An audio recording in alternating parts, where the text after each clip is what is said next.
नमस्कार प्रिय दर्शकों, हाजिर हूं मैं आज एक ऐसे विषय पर चर्चा करने के लिए मैं आप सबके सम्मुख उपस्थित हुआ हूं जिसके बारे में मैं आपको कह सकता हूं कि एक लंबे समय से इस विषय पर मैं लगातार खोज कर रहा था। जन्म कुंडली में इन सूत्रों को घटित करके देख रहा था। पूर्व में बहुत से लोग ऐसे मेरे पास जब जन्म कुंडली अध्ययन के लिए आते थे, कई बार लोग एक जानकारी देते थे कि जब तक मेरी माताजी थी मैं खूब बुलंदी पर था, मेरे पिताजी थे मैं खूब बुलंदी पर था। उनके जाने के बाद, उनकी मृत्यु के बाद मेरे जीवन में बर्बादियों का सिलसिला शुरू हो गया।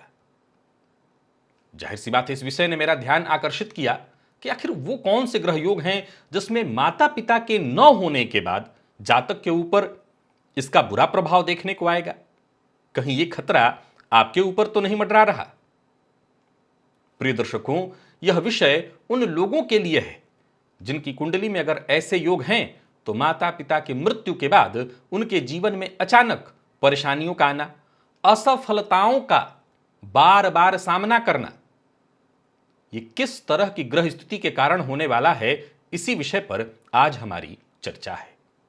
साथ ही साथ हम इस विषय पर भी चर्चा करेंगे कि अगर ये योग आपकी जन्म कुंडली में बन रहा है या इस तरह के योग आपकी कुंडली में है, इस तरह की ग्रह स्थिति आपकी कुंडली में है, तो आपको कौन सा उपाय करना चाहिए जिसको करके आप इस तरह की परेशानी से बच सकते हैं। प्रिय दर्शकों,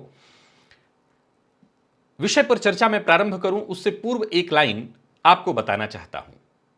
देखा जाए तो माता पिता की मृत्यु के बाद तो वैसे ही एक अपूरणीय क्षति होती है, वो सभी के लिए है। कुंडली में योग हो वा न हो, कोई ज्यादा फर्क नहीं पड़ता।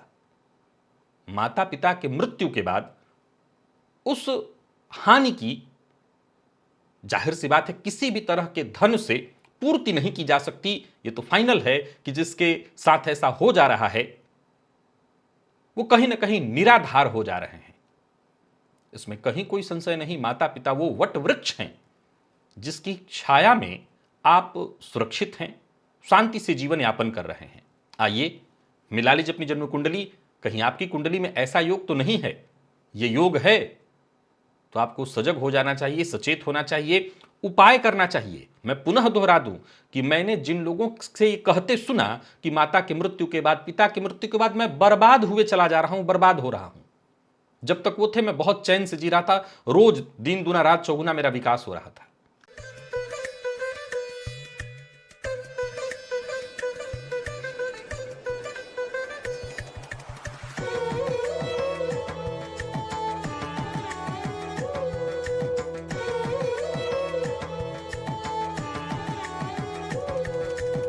खोलिए अपनी जन्म कुंडली। जन्म कुंडली के नवम भाव का जो संबंध है वो भाग्य से है, आपके पूर्वजों के आशीर्वाद से है।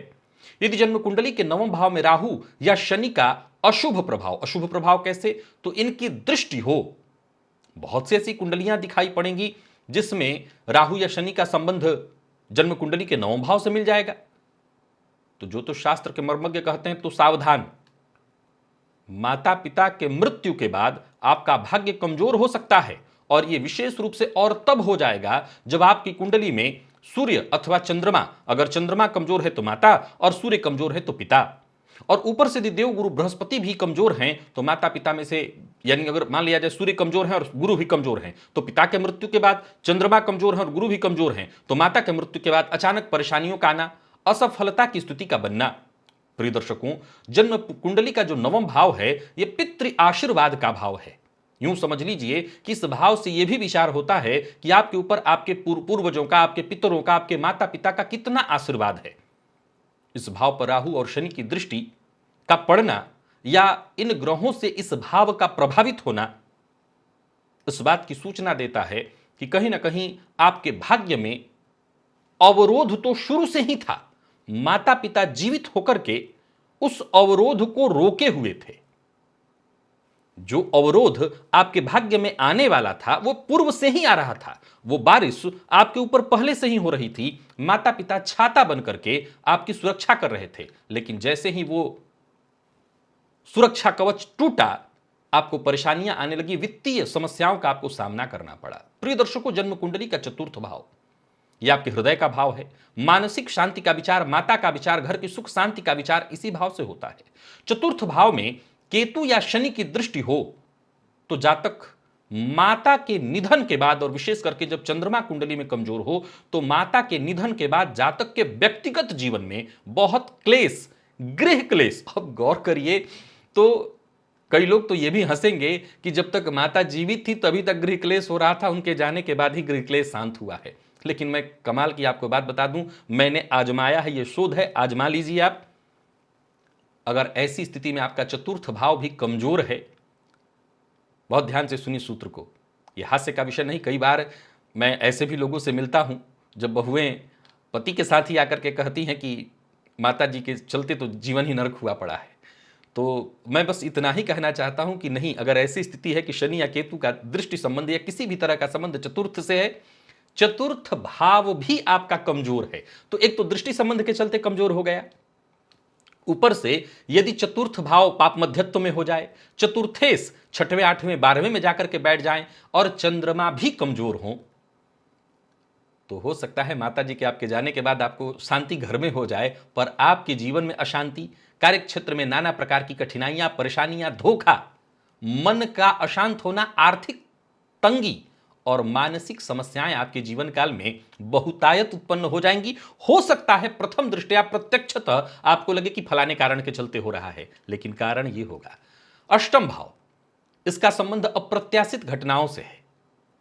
ये हमारे जीवन में जितनी भी रहस्यमयी घटनाएं होती हैं, ये अष्टम भाव भी ही कराता है। यदि अष्टम भाव में चंद्रमा और राहु की दृष्टि हो, अथवा इन दोनों ग्रहों की, यानी चंद्रमा अष्टम में हो और उन पर राहु की दृष्टि हो, तो यह संकेत है कि माता की मृत्यु के पश्चात जातक के जीवन काल में अनावश्यक परेशानियां आने लगेंगी। फिर से सुनिए, अनावश्यक परेशानियां आने लगेंगी, मानसिक समस्याएं होने लगेंगी। माता के निधन के बाद जातक मानसिक रूप से बहुत अस्थिर रहने लगेगा। कई अनचाही समस्याएं उसके जीवन काल में लगातार आ खड़ी होंगी, जिसका कि उसे सामना करना पड़ेगा। ऐसी स्थिति में जातक आर्थिक रूप से भी कहीं ना कहीं कमजोर होता चला जाएगा। प्रिय दर्शकों, जन्म कुंडली के पंचम भाव में राहु केतु का संबंध बने किसी भी तरह से, तो यह पितृदोष का कारण बनता है। मूलतः देखें तो पितृदोष का एक प्रबल कारण वाला भाव पंचम भाव है, पूर्व जन्म से जुड़ा हुआ है, संतान से जुड़ा हुआ है, और इस भाव में राहु या केतु का प्रभाव किसी तरह से हो, यहां पर हो या दृष्टि संबंध बना रहे हो, तो भी जातक को माता पिता के मृत्यु के पश्चात एक तरह से यह दोष, पितृदोष सक्रिय हो जाता है। ध्यान से सुनिए कि राहु केतु का संबंध कुंडली के पंचम से है, तो मैंने कई बार अपने कार्यक्रमों में इसका जिक्र किया है, यह संतान प्रतिबंधक योग है। अब संतान प्रतिबंधक भी वैसे ही है, पितृदोष, यानी आपका विकास रुके, तो माता पिता इस दोष को जब तक जीवित रहते हैं, एक तरह से उनके रहने भर मात्र से आपका यह दोष शांत होता है। लेकिन जैसे ही उनमें से एक की भी मृत्यु हो तो यह दोष सक्रिय हो जाता है और जातक के जीवन काल में कठिनाइयां, असफलताएं मिलने लगती हैं।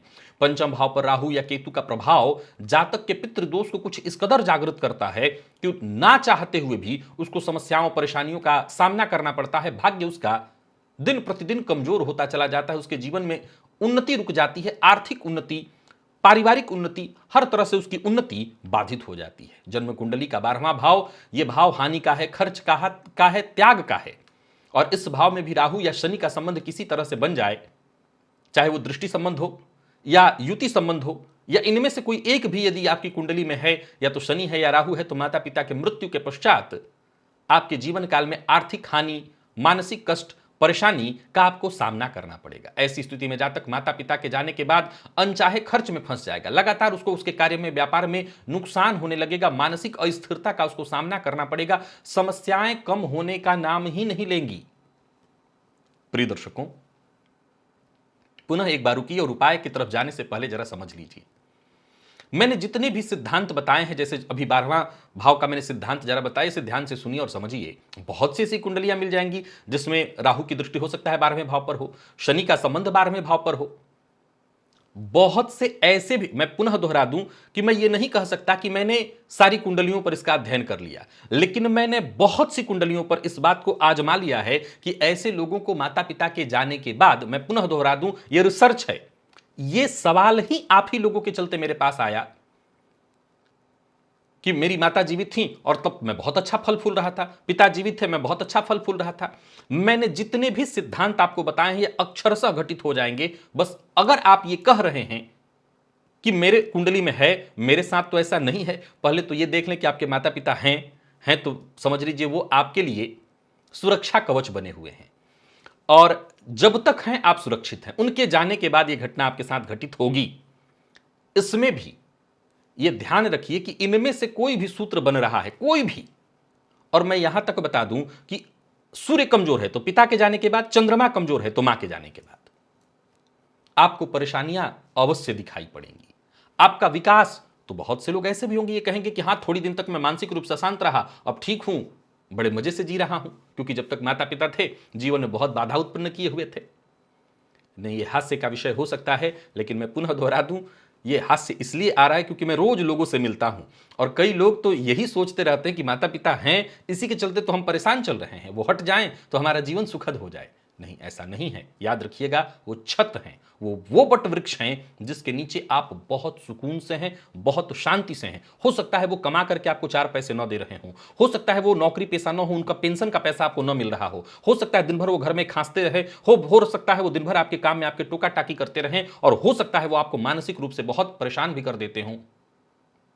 पर विश्वास मानिए, वो सुरक्षा कवच हैं जो आपको हर तरह की, एक शब्द है बलाए, हर तरह की परेशानी से आपकी सुरक्षा कर रहे हैं। उनका आपके पास होना, उनका आपके जीवन में होना, इस बात की सूचना है कि आपका जीवन सुखद चल रहा है, आप सुरक्षित चल रहे हैं। उपाय जिन लोगों की कुंडली में है उन्हें पहले से ही ये उपाय करना चाहिए। हर अमावस्या को अपने पितरों के लिए तर्पण और श्राद्ध का आयोजन करिए, इससे आपको बहुत लाभ होगा। पूर्वजों के आशीर्वाद के लिए उनके नाम से घी का दिया जलाइए, उनकी आत्मा को शांति मिलेगी और उससे आपका जीवन सुखद और सहज सरल होगा। प्रत्येक शनिवार को काला तिल, नारियल, जलदार नारियल जो होता है, और नीले रंग का वस्त्र दान करिए, और साथ ही साथ राहु केतु का मंत्र ओम राम राहवे नमः, ओम केम केतवे नमः, इस मंत्र का जप करिए, इससे भी आपको बहुत लाभ होगा। मैं एक सबसे श्रेष्ठ उपाय बताता हूं, यह भी आप करिए। एक उपाय तो यह करिए कि आप प्रत्येक सोमवार को सफेद वस्त्र, चावल और दूध का दान करिए। सारा कुछ नहीं कर सकते हैं, एक एक करके करिए, तो इससे आपको फायदा मिलेगा। शनिवार को काला उड़द दान करिए, इससे आपको फायदा मिलेगा। लेकिन इन सभी परेशानियों के लिए जो सर्वाधिक श्रेष्ठ उपाय है वो है गायत्री मंत्र का जप करना। गायत्री मंत्र के जप से मानसिक शांति मिलेगी, नकारात्मकता दूर होगी, आपके पूर्वजों की आत्मा को, उसमें आपके माता पिता भी सम्मिलित हैं, उनको शांति मिलेगी, और आपके उनके जाने के बाद जो आपका ग्रोथ रुक रहा है वो ठीक हो जाएगा, आपका ग्रोथ होने लगेगा, विकास होने लगेगा। और अगर जीवित हैं तो पहले से ही आप करिए, उनका सम्मान करिए, क्योंकि उनके मरने के बाद उनका श्राप आपको न लगे, ये सोच के आप उपाय करें। इससे अच्छा उनके जीते जी जो आप कर सकते हो उपाय करिए, ताकि मरने के बाद भी वो आपको इतना आशीर्वाद तो दे के ही जाएं, क्योंकि जाना तो सबको है, तो इतना आशीर्वाद दे करके जाएं कि आपका जीवन सुखद, सहज और सरल रहे।